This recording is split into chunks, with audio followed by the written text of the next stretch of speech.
ഈ ദിവസങ്ങളിൽ നിങ്ങളോട് ദൈവജനത്തിൽ നിന്ന് സംസാരിക്കാൻ വേണ്ടി കർത്താവ് എൻ്റെ ഉള്ളിൽ നിയോഗം നൽകിയത് എബ്രായ ലേഖനം 12-ാമത്തെ അധ്യായത്തിന്റെ അവസാനത്തെ 2 വാക്യങ്ങളാണ്.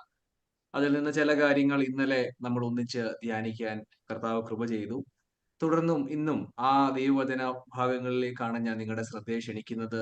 Hebrews chapter 12 versus 28 and 29. എബ്രായ ലേഖനം 12-ാമത്തെ അധ്യായത്തിന്റെ 28, 29 വാക്യങ്ങളിലേക്ക് ഞാൻ നിങ്ങളുടെ ശ്രദ്ധയെ ക്ഷണിക്കുകയാണ്. ആ വാക്യം ഒന്ന് നമുക്ക് പ്രാരംഭമായി വായിക്കാം.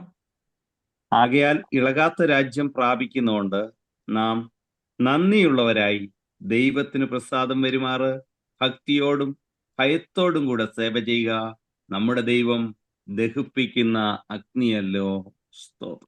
ഇന്നലെ ഈ ലൈനിൽ ജോയിൻ ചെയ്തവർക്കറിയാം, ഇന്നലെ നമ്മൾ ഈ പുസ്തകത്തിന്റെ ഈ ലേഖനത്തിന്റെ ഒരു പശ്ചാത്തലം നമ്മൾ പെട്ടെന്നൊന്ന് മനസ്സിലാക്കാൻ ശ്രമിച്ചു. പ്രത്യേകിച്ചും ഈ ലേഖനം എബ്രായ വിശ്വാസത്തിൽ നിന്ന്, എബ്രായ മതത്തിൽ നിന്ന്, യഹൂദ പശ്ചാത്തലത്തിൽ നിന്നൊക്കെ വിശ്വാസത്തിലേക്ക് ഇറങ്ങിയ ദൈവമക്കളോടാണ് ഇത് എഴുതിയതെന്ന് നമ്മൾ മനസ്സിലാക്കി. പ്രത്യേകിച്ചും പഴയ നിയമ പുസ്തകങ്ങളിൽ നിന്ന് ആവർത്തിച്ച് അവിടുത്തെ പഴയ നിയമത്തിലെ ദേവാലയത്തെ പറ്റിയും പുരോഹിതന്മാരെ പറ്റിയും യാഗങ്ങളെ പറ്റിയൊക്കെയുള്ള പരാമർശങ്ങൾ വളരെയധികം ഈ പുസ്തകത്തിൽ, ഈ ലേഖനത്തിൽ നമ്മൾ കാണുന്നുണ്ട്. ഇത് എഴുതാനുണ്ടായ സാഹചര്യം നമ്മൾ ചിന്തിച്ചതുപോലെ ഒരു പക്ഷെങ്കിൽ ഇവർ ഇറങ്ങിയ വിശ്വാസത്തിൽ ഇന്നിവർക്ക് സംശയം, ഇന്നിവർക്ക് ഇറങ്ങിയത് ശരിയായിരുന്നോ, തിരിച്ചു പോയാലോ എന്നൊക്കെയുള്ള ഒരു ആശയക്കുഴപ്പത്തിൽ ഇരിക്കുന്ന ജനം, കൺഫ്യൂസ്ഡ് ആയിട്ട് ആത്മീകമായി വേണ്ട നിലയിൽ മുന്നേറാൻ കഴിയാതെ, ഒരു പക്ഷെങ്കിൽ അത് അവരുടെ അന്നത്തെ സാഹചര്യ നിമിത്തമാകാം. ഇന്ന് നമ്മൾ ചിന്തിക്കുമ്പോൾ അവര് പിന്മാറ്റത്തിലായിരുന്നു എന്ന് നമ്മൾ അവർക്ക് വിമർശനമായിട്ട് പറയല്ല. അവരുടെ സാഹചര്യം അത്രയും കഠിനമായിരുന്നു. അത്രയും കഠിനമായ സാഹചര്യമാണ്. നമ്മളത് നോക്കിയതാണ് 10-ാമത്തെ അധ്യായത്തിലൊക്കെ പറയുന്നത്. അതികഠിനമായ പ്രതിസന്ധികളൊക്കെ സന്തോഷത്തോടെ തരണം ചെയ്തവരാ. പക്ഷെ നാളുകൾ മുന്നോട്ട് ചെല്ലുമ്പോൾ ഉപദേഷ്ടാക്കന്മാരാകത്തക്കവണ്ണം പക്വതയിലേക്ക് വളരേണ്ടവരാ. പക്ഷെ അവരുടെ സാഹചര്യം അത് അനുവദിച്ചില്ല. സ്വന്തം സഹോദരങ്ങൾ സ്വന്തം സമൂഹത്തിൽ നിന്നൊക്കെ ഒറ്റപ്പെട്ട് നിന്ദകളും പഴികളും പരസ്യ നിന്ദയായിട്ടൊക്കെ തീരുമ്പോൾ അവരുടെ ഉള്ളിൽ അറിയാതെ ചെറിയ ക്ഷീണമൊക്കെ തട്ടിത്തുടങ്ങി. ചെറുതായിട്ട് മടുപ്പൊക്കെ അവർക്ക് വിശ്വാസത്തിൽ തുടങ്ങിയ ഒരു സമയത്ത് അവരെ വിശ്വാസത്തിൽ ഉറപ്പിക്കാൻ വേണ്ടിയാണ് ഈ ലേഖനം എഴുതിയിരിക്കുന്നത്. നമ്മൾ ഇന്നലെ കണ്ടത്, ഈ ലേഖനത്തിൽ ഇവരെ വിശ്വാസത്തിൽ ഉറപ്പിക്കാൻ ആവർത്തിച്ചു പറയുന്നത് യേശുവിനെ നോക്കാൻ. Look at Jesus, look at Jesus. പുതിയ നിയമത്തിന്റെ മധ്യസ്ഥനായിരിക്കുന്ന യേശുവിനെ നിങ്ങളൊന്ന് ശ്രദ്ധിച്ചു നോക്ക്. നിങ്ങളുടെ ക്ഷീണം മാറാൻ, നിങ്ങളുടെ വിശ്വാസത്തിൽ നിങ്ങൾ മുന്നേറാൻ, മടുത്തു പോകാതിരിക്കാൻ. Look at Jesus. യേശുവിൽ നിന്ന് കാഴ്ച മാറുമ്പോൾ, യേശുവിൽ നിന്ന് ശ്രദ്ധ മാറുമ്പോഴാണ് വിശ്വാസത്തിൽ ക്ഷീണം പറ്റുന്നത്. വിശ്വാസത്തിൽ ഉറച്ചു നിൽക്കാൻ യേശുവിനെ ശ്രദ്ധിച്ചു നോക്കേണ്ടത് ആവശ്യം. പ്രത്യേകിച്ചും ഈ പുസ്തകത്തിന്റെ ഈ ലേഖനത്തിലേക്ക് നമ്മൾ നോക്കിയാൽ ഇപ്രകാരം ക്ഷീണിച്ച് പിന്മാറ്റത്തിന്റെ വക്കിലൊക്കെ വന്നു നിൽക്കുന്ന ജനത്തോട് യേശുവിന്റെ ഒരു പിക്ചർ, യേശുവിന്റെ സുപ്രീമസിയെ പറ്റി, യേശു സകലത്തിനേക്കാളും ഉന്നതനാണെന്നുള്ള ഒരു പിക്ചർ ഇവരുടെ മുമ്പിൽ വരയ്ക്കുമ്പോൾ തന്നെ ഈ ലേഖനത്തിൽ ലേഖനകർത്താവ് പല ഭാഗങ്ങളിലായി ഇവർക്ക് നൽകുന്ന മുന്നറിയിപ്പുകൾ നമ്മൾ ശ്രദ്ധിക്കണം. ഈ 13 അധ്യായം അടങ്ങുന്ന ഈ ലേഖനത്തിൽ, ഈ ലേഖനങ്ങൾ പഠിക്കുന്നവർ പറയുന്നത് 5 മുന്നറിയിപ്പുകളാണ് ഈ ലേഖനത്തിൽ എബ്രായ ലേഖനകർത്താവ് നൽകിയിരിക്കുന്നത്. There are 5 warnings. വാർണിംഗ് എന്ന് പറഞ്ഞാൽ എന്താണ്? റോഡിലൊക്കെ വാർണിംഗ് സൈൻസ് ചിലപ്പോൾ കാണും. ഇത്ര സ്പീഡിലേ പോകാവൂ, അല്ലെങ്കിൽ മുൻപിൽ ഒരു വളവുണ്ട്, ഡേഞ്ചറസ് കർവ്സ് അഹെഡ്, അല്ലെങ്കിൽ മുമ്പിൽ ഒരു കുഴിയുണ്ട്. ഇങ്ങനെ വാർണിംഗ് സൈൻസ് ഉണ്ട്. വാർണിംഗ് ശ്രദ്ധിക്കാതെ പോയാൽ അപകടത്തിലേക്ക് ചെന്ന് ചാടാൻ സാധ്യതയേറെയാണ്. ഈ ലേഖനകർത്താവും ചെയ്യുന്നത് അത് തന്നെയാണ്.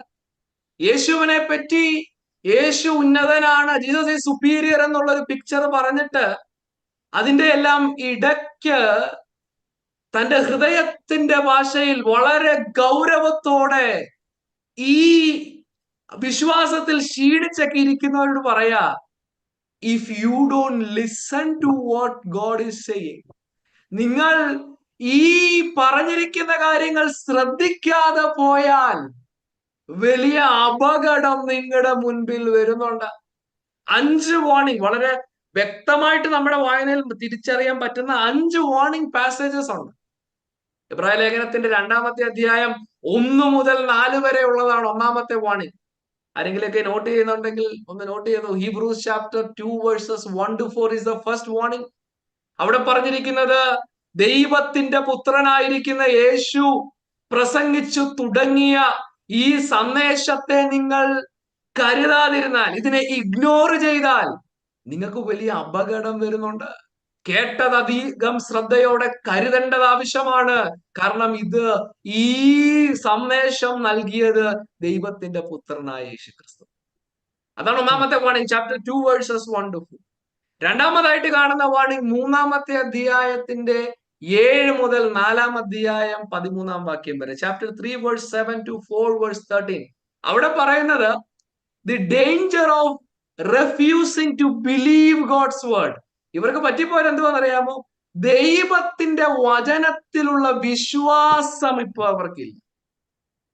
They are unable to believe God's word. ഹൃദയത്തിൽ അവിശ്വാസം കടന്നുകൂടി. അതാണ് പറഞ്ഞത്, അവിശ്വാസമുള്ള ദുഷ്ടഹൃദയം നിങ്ങളിൽ ആർക്കും വരരുത്. ദൈവത്തിന്റെ വചനം സ്വീകരിക്കാൻ പറ്റുന്നില്ല, ഹൃദയം കഠിനപ്പെട്ടു പോയി. അവിടെയും വാർണിംഗ് നൽകുകയാണ്. ദൈവത്തിന്റെ വചനം ഇരുവാഴ്ത്തലയുള്ള വാള് പോലെയാണ്. It is dangerous. നിങ്ങൾ ഈ വചനം ഏറ്റെടുക്കണം, ഇല്ലെങ്കിൽ നിങ്ങളുടെ ഹൃദയം കഠിനപ്പെട്ടാൽ വലിയ നാശത്തിലേക്ക് പോകും. 5-ാം അധ്യായം 11 മുതൽ 6-ാം അധ്യായം 12 വരെയാണ് 3-ാമത്തെ വാർണിംഗ്. അതിലെ ഒരു ഭാഗം നമ്മൾ ഇന്നലെ വായിച്ചു. അവിടെ പറയുന്നത് ആത്മീക വളർച്ചയോടുള്ള ബന്ധത്തിലാണ്. Danger of spiritual immaturity. കാലങ്ങൾ നോക്കിയാൽ അവരിപ്പോൾ വചന പരിജ്ഞാനത്തിൽ വർദ്ധിച്ച് ഉപദേഷ്ടാക്കന്മാരൊക്കെ ആകണം, പക്ഷെ വേണ്ട നിലയിൽ വചന പരിജ്ഞാനമോ ആത്മീയ പക്വതയിലേക്കൊന്നും ജനം വളർന്നിട്ടില്ല. That is another danger. 10-ാമത്തെ അധ്യായം അതിനേക്കാളും വളരെ വളരെ വ്യക്തമായി, വളരെ ഡേഞ്ചറസ് ആയിട്ട് അവരോട് പറഞ്ഞിരിക്കുന്നത്, ക്രിസ്തുവിനെ തള്ളിക്കളഞ്ഞ് പിന്മാറിപ്പോയാൽ, അതിലെ ചില വാക്യങ്ങൾ നമുക്ക് അറിയാവുന്ന വാക്യങ്ങളുണ്ട്. സത്യത്തിന്റെ പരിജ്ഞാനം ലഭിച്ച ശേഷം പിന്മാറിപ്പോയാൽ ഇനിയും യാഗങ്ങളൊന്നും ശേഷിക്കുന്നില്ല, നിത്യമായ നാശമാണ്, നിത്യ നരകമാണ്. There is only fire that consumes you is remaining. ക്രോധം, അതെ, ദൈവത്തിന്റെ ക്രോധമാണ് നിങ്ങളുടെ മുൻപിൽ ഇനിയുള്ളത്. 4-ാമത്തെ വാർണിംഗ് 10-ാമത്തെ അധ്യായത്തിലാണ് കാണുന്നത്. 5-ാമത്തെ വാർണിംഗ്, അതാണ് സത്യത്തിൽ നമ്മൾ ഇന്ന് എടുത്ത ദൈവവചന ഭാഗം, അതിനകത്തിലാണ് വരുന്നത്. ഞാൻ അതുകൊണ്ടാണ് ഈ ഡിവിഷൻ നിങ്ങളോട് ഇന്ന് പറയാൻ കാരണം. നമ്മൾ എടുത്തിരിക്കുന്ന 12-ാം അധ്യായത്തിന്റെ അവസാനത്തെ ഭാഗം എന്ന് പറയുന്നത് 12-ാമത്തെ അധ്യായത്തിൽ ഈ ലേഖനത്തിലെ ഫൈനൽ വാർണിംഗ്. 14 മുതലാണ് നമ്മളത് കാണുന്നത്. 14 മുതൽ 29 വരെയുള്ള വാക്യങ്ങളിൽ it is an final warning that the writer is giving.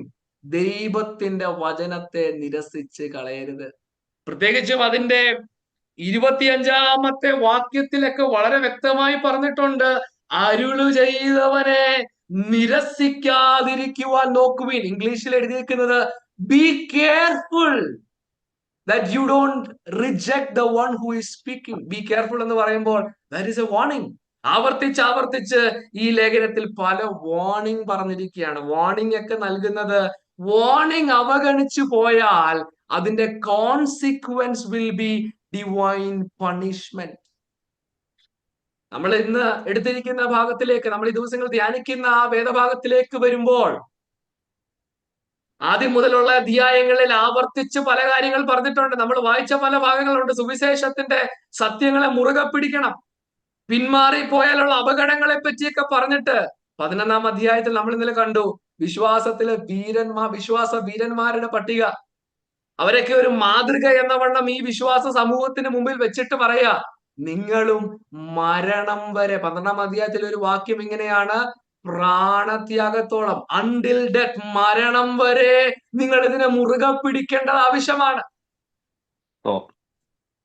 12-ാം അധ്യായത്തിൽ 14 മുതലുള്ള വാക്യത്തിൽ പറയുന്നത് സമാധാനം, വിശുദ്ധി, പെർസീവ് ഹോളിനെസ്. വിശുദ്ധി ഇല്ലാതെ, ഹോളിനെസ് ഇല്ലാതെ ആരും ദൈവത്തെ കാണത്തില്ല.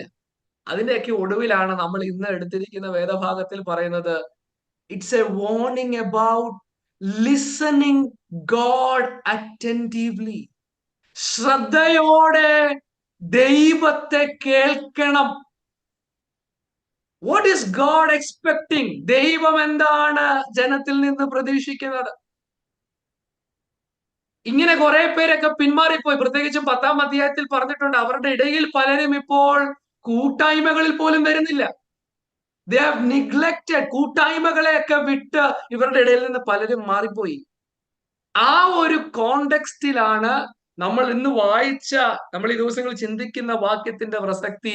എബ്രായ ലേഖനകർത്താവ് ഇവരോട് പറയാണ്, you need to do something. ഞങ്ങൾ എന്തുവാ ചെയ്യേണ്ടത്? അല്ല, നിങ്ങൾ എന്തുവാ ചെയ്യേണ്ടത്? വായിക്കുന്ന ഈ വിശ്വാസികൾ എന്തുവാ ചെയ്യേണ്ടത്? You need to offer worship to God. You need to offer service to God that pleases him. ദൈവത്തിന് പ്രസാദം വരുന്ന സേവ നിങ്ങൾ ചെയ്യേണ്ടത് ആവശ്യമാണ്. Acceptable worship. ദൈവത്തിന് പ്രസാദമുള്ള സേവ എന്താണ്? നമ്മൾ പഠിക്കാൻ ശ്രമിക്കുന്ന കാര്യം അതാണ്. What is the worship? What kind of worship is God pleased with? ദൈവത്തിന് പ്രസാദമുള്ള ആരാധന ഏതാ? ദൈവത്തിന് പ്രസാദമുള്ള സേവ എന്താണ്? അതിന്റെ ക്യാരക്ടറിസ്റ്റിക് എന്താണ്? ദൈവം പ്രസാദിക്കണമെന്നുണ്ടെങ്കിൽ ആ സേവയിൽ എന്തൊക്കെ ഉണ്ടാകണം? അതാണ് നമ്മൾ ഈ വാക്യത്തിൽ നിന്ന് ശ്രദ്ധിക്കാൻ, പഠിക്കാൻ ശ്രമിക്കുന്നത്. ആ വാക്യം ഒന്നുകൂടെ നമുക്കൊന്ന് വായിക്കാമോ? 28-ാമത്തെ വാക്യം ഒന്ന് വായിക്കാമോ?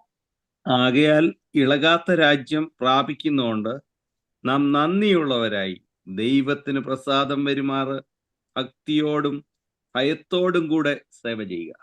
നമ്മള് ഇന്നലെ നോക്കി 28-ാം വാക്യത്തിന്റെ ആദ്യത്തെ ഭാഗങ്ങൾ നമ്മൾ നോക്കി. ദൈവത്തിന് നമ്മുടെ സേവ, നമ്മുടെ ആരാധനയിൽ പ്രസാദം വരണമെന്നുണ്ടെങ്കിൽ, ഇന്നലെ ജോയിൻ ചെയ്തവരുടെയൊക്കെ ഓർമ്മയിലുണ്ടോ? എന്തോ ഉണ്ടാകണം അതിനകത്തിൽ? there must be gratitude. For God to accept our worship, it must be offered with thanksgiving. നന്ദിയുള്ളവരായി നമ്മൾ തീരുന്നതാണ് ദൈവത്തിന് പ്രസാദമുള്ള സേവ. If we are just complaining and bitter always, God is not pleased. നമ്മൾ ഇന്നലെ നോക്കിയ ചില ഭാഗങ്ങളുണ്ട്, ഞാനത് വീണ്ടും ആവർത്തിക്കാൻ ആഗ്രഹിക്കുന്നില്ല. അവരുടെ സാഹചര്യവും നന്ദിയുള്ളവരായി തീരാൻ പറ്റിയ സാഹചര്യമല്ല. വളരെ പ്രതിസന്ധികൾ കൂടെ ഒക്കെ പോവുക. വിശ്വാസത്തിൽ വലിയ ഇളക്കമൊക്കെ സംഭവിച്ചിരിക്കുന്ന ഒരു സമയമാണ്.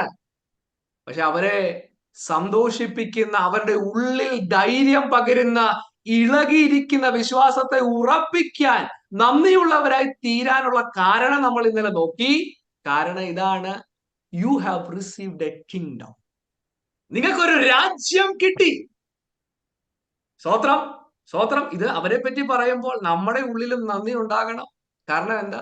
We also have received this gift. We also have received this kingdom. പ്രത്യേകിച്ചും പുതിയ നിയമത്തിൽ നമ്മൾ പല വാക്യങ്ങൾ കാണുന്നുണ്ട്. ഞാൻ വാക്യങ്ങളെല്ലാം വായിക്കാൻ സമയം എടുക്കുന്നില്ലെങ്കിൽ നമ്മുടെ മനസ്സിൽ പെട്ടെന്ന് വരാൻ സാധ്യതയുള്ള വാക്യങ്ങൾ പുതിയ നിയമത്തിൽ നമ്മൾ വായിച്ചാൽ 2 രാജ്യങ്ങളെ പറ്റി നമ്മൾ ബൈബിളിൽ വായിക്കുന്നുണ്ട്. 2 രാജ്യങ്ങൾ. ഇരുട്ടിന്റെ ഒരു രാജ്യം, ഇരുട്ടിന്റെ ഒരു സാമ്രാജ്യം, വെളിച്ചത്തിന്റെ രാജ്യം. Kingdom of light and kingdom of darkness. ലേഖനങ്ങളിൽ പലയിടത്തും കാണുന്നതാണ്. വളരെ പ്രസിദ്ധമായ ഒരു വാക്യമാണ്, നിങ്ങളോ അന്ധകാരത്തിൽ നിന്ന് അത്ഭുത പ്രകാശത്തിലേക്ക് നിങ്ങളെ വിളിച്ചവന്റെ സൽഗുണങ്ങളെ ഘോഷിക്കണം. എവിടുന്നാ വിളിച്ചത്? അന്ധകാരത്തിൽ. എന്ന് പറഞ്ഞാൽ സുവിശേഷത്തിൽ വിശ്വസിക്കാത്ത സകല മനുഷ്യരും ഏത് രാജ്യത്തിലാ? Under the kingdom of darkness, under the bondage of Satan. പിശാചിന്റെ അടിമത്തത്തിൽ, ഇരുട്ടിന്റെ ആധിപത്യത്തിന്റെ കീഴിൽ, പാപത്തിന്റെ ചങ്ങലയിൽ കെട്ടപ്പെട്ടവരാണ്. അവിടെ നിന്ന് സുവിശേഷത്തിൽ വിശ്വസിക്കുമ്പോൾ അന്ധകാരത്തിൽ നിന്ന് വിടുവിച്ച് പുത്രന്റെ രാജ്യത്തിലേക്ക് ഒരു ട്രാൻസ്ഫർ നടക്കുക. സത്യത്തിൽ അതൊക്കെ ഓർത്താണ് ദൈവത്തെ സ്തുതിക്കേണ്ടത്. നമുക്ക് എല്ലാവർക്കും ഒരു പാസ്റ്റ് ഇല്ലേ? നമ്മുടെയൊക്കെ ഒരു പഴയ കാലമില്ലേ, പഴയ ഒരു ജീവിതമില്ലേ, കർത്താവിനെ അറിയാതെ ഈ ലോകത്തെ സേവിച്ച് ഈ ലോകത്തിന്റെ മോഹങ്ങളെ, ഈ ലോകത്തിന്റെ നേട്ടങ്ങളുടെ പുറകെ ഓടിയ ഒരു ഭൂതകാലം നമ്മളിലെല്ലാം ഉണ്ട്. പക്ഷെ നമ്മളെ വിടുവിച്ച് മറ്റൊരു രാജ്യത്തിന്റെ ഭാഗമാക്കിയത് ഓർക്കുമ്പോൾ നമ്മൾ കർത്താവിനെ സ്തുതിക്കണം. ഇത് പുതിയ നിയമത്തിൽ നമ്മൾ വാക്യങ്ങൾ പലത് വായിക്കുമ്പോൾ തന്നെ, even in the old testament, പഴയ നിയമത്തിലും ഇതേ കാര്യം പറഞ്ഞ വാക്യങ്ങളുണ്ട്. ഒരു വാക്യം ഞാൻ നിങ്ങളെ കാണിക്കാൻ ആഗ്രഹിക്കുക. ഡാനിയേൽ പ്രവാചകന്റെ പുസ്തകം ഒന്ന് എടുക്കാമോ? Daniel chapter 7. ഡാനിയേൽ പ്രവാചകന്റെ പുസ്തകം 7-ാമത്തെ അധ്യായത്തിന്റെ 18-ാമത്തെ വാക്യം ഒന്ന് നോക്കിക്ക്. ഡാനിയേൽ 7:18. എന്നാൽ അത്യുന്നതനായവന്റെ വിശുദ്ധന്മാർ രാജത്വം പ്രാപിച്ച് എന്നേക്കും സദാകാലത്തേക്കും രാജത്വം അനുഭവിക്കും. പഴയ നിയമത്തിലും ഇതേ കാര്യമാണ് പറയുന്നത്. അത്യുന്നതിന്റെ വിശുദ്ധന്മാർ രാജ്യത്വം പ്രാപിക്കും. എന്നിട്ട് അവിടെ ഒരു വാക്ക് എഴുതിയിട്ടുണ്ട്, പ്രാപിച്ച് എന്നേക്കും സദാകാലത്തേക്കും രാജ്യത്വം അനുഭവിക്കും. അത് നല്ലല്ലേ നമ്മൾ എബ്രായ ലേഖനത്തിലും ഇന്നലെ നോക്കിയത്. ഈ രാജ്യത്തിന്റെ പ്രത്യേകത എന്താണ്? ഇത് ഇളകാത്ത രാജ്യമാണ്. പഴയ നിയമത്തിൽ പറയാ, ഇത് എന്നേക്കുമുള്ള സദാകാലത്തേക്കും രാജ്യത്വം നടത്തും. Meaning this kingdom cannot be shaken. This is lasting forever. ഇത് എന്നേക്കും നിൽക്കുന്ന ഒരു രാജ്യമാണ്. നമ്മൾ പ്രത്യേകിച്ചും ഇന്നലെ നോക്കിയ ഒരു ഭാഗമുണ്ട്. ഇതൊരു ഭാവിയിൽ നിറവേറാനുള്ള ഒരു രാജ്യത്തെ പറ്റി പറയുന്നു എന്നുള്ളത് ശരിയാണ്. പക്ഷെങ്കിൽ യേശു ക്രിസ്തുവിന്റെ ഒന്നാമത്തെ വരവിലൂടെ ഭാവിയിൽ നിറവേറേണ്ട ആ രാജ്യം കർത്താവ് കൊണ്ടുവന്നു. രക്ഷിക്കപ്പെട്ടവർ ഇന്ന് തന്നെ ആ ദൈവരാജ്യത്തിന്റെ സന്തോഷം അനുഭവിക്കുന്നവരാണ്. This is a kingdom that cannot be shaken. ഇത് പറയുമ്പോ എബ്രായ ലേഖനത്തിന്റെ പശ്ചാത്തലത്തോട് ഇത് ചേർത്ത് വെച്ച് നമ്മൾ പഠിക്കണം. എബ്രായ വിശ്വാസികൾ ഇന്ന് കഠിനമായ സാഹചര്യങ്ങൾ നേരിട്ട്, പ്രത്യേകിച്ച് നമ്മൾ വായിച്ചു, അവരിൽ ചിലർ തടവിലൊക്കെ ആയി, അവരുടെ പലരുടെയും പ്രോപ്പർട്ടിയൊക്കെ നഷ്ടപ്പെട്ടു. ഇങ്ങനെ കഠിന പ്രതിസന്ധിയൊക്കെ വരുമ്പോൾ ഇവരോട് ഈ വാക്ക് ഇളകാത്ത മറ്റൊരു രാജ്യമെന്ന് പറയുമ്പോൾ ഇവരോട് പറയുന്ന ഒരു ദൂതുണ്ട്. നിങ്ങളെ ഇന്ന് പെർസിക്യൂട്ട് ചെയ്യുന്ന, ഇന്ന് നിങ്ങളെ എതിർക്കുന്ന ഈ റോമൻ എംപയറൊക്കെ ഇളകുന്നതാ. റോമൻ സാമ്രാജ്യമൊക്കെ ഇളകി മാറിപ്പോകും. പക്ഷെ നിങ്ങൾ മറ്റൊരു രാജ്യത്തിന്റെ അംഗങ്ങളാണ്.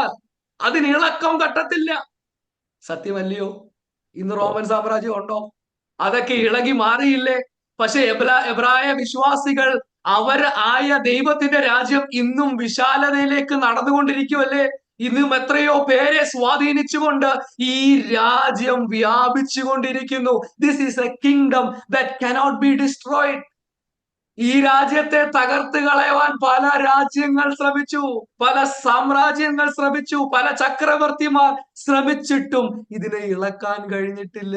ഇതിന്നും വിശാലതയിലേക്ക് വന്നിട്ട് ഇതിനൊരു പൂർത്തീകരണം, പൂർണ്ണമായി ദൈവം ഭരണമേറ്റെടുക്കുന്ന ഒരു ഭാവിയുണ്ട്. ഇവരോട് പറയുന്നത്, യു ക്യാൻ ബി ഗ്രേറ്റ്ഫുൾ. നിങ്ങളുടെ ഹൃദയം നന്ദി കൊണ്ട് നിറയണം. കാരണങ്ങൾ നിരത്തുകയാണ്. ഒന്ന്, you have received an unshakeable kingdom.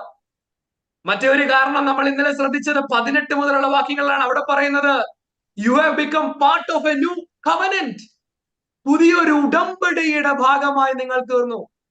പ്രത്യേകിച്ചും അവിടെ പറയുന്ന ആ വിവരണം വളരെ ഇൻട്രസ്റ്റിംഗ് ആയിട്ടുള്ള ഒരു വിവരണമാണ്. 2 പർവ്വതങ്ങളുടെ പിക്ചർ അവരുടെ മുമ്പിൽ വരച്ചു കാണിക്കുക. അടുക്കാൻ പറ്റാത്ത, തീ കത്തുന്ന, ദൂരെ നിന്ന് മാത്രം കേട്ടുപോകുന്ന, അല്ല കേൾക്കണ്ട എന്നൊക്കെ പറഞ്ഞ് ഓടി ജനം മാറുന്ന സീനായിയുടെ ഒരു ദർശനം.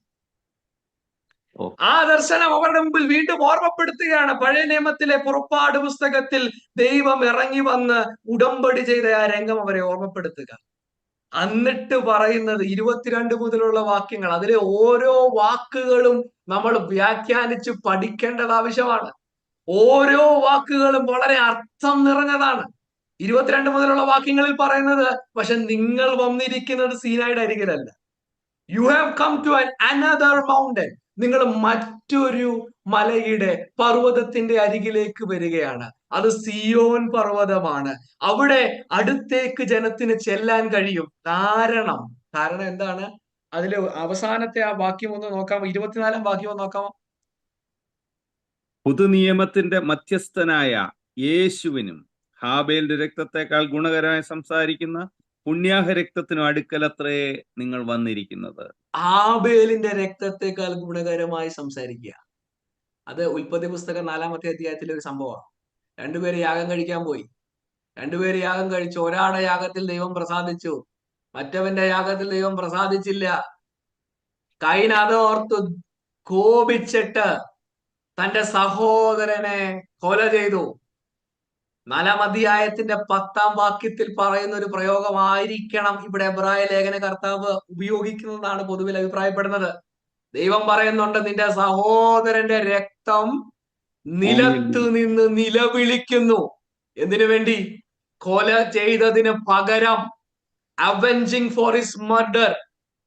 അത് നിമിത്തം പറഞ്ഞിരിക്കുന്നത്. ആ ഭാഗം നമ്മൾ ശരിക്കും വായിക്കണം. അവിടെ കയീനോട് ദൈവം ഇത് പറയുമ്പോൾ കയീൻ പറയുന്നുണ്ട്, യു റൺ അവേ, നീ ദൂരേക്ക് ഓടിപ്പോകുക, ദൂരത്തേക്ക് ഓടിപ്പോകുക. ഇവിടെ പറയാ, ഹാബേലിന്റെ രക്തം പണിഷ്മെന്റ് ചോദിക്കുമ്പോൾ, ഹാബേലിന്റെ രക്തം കൊന്ന ആ വ്യക്തിക്ക് ശാപം നൽകിയപ്പോൾ, ആ വ്യക്തി ഓടി ദൂരേക്ക് പോകുമ്പോൾ, ഇവിടെ മറ്റൊരു രക്തം ചൊരിഞ്ഞു.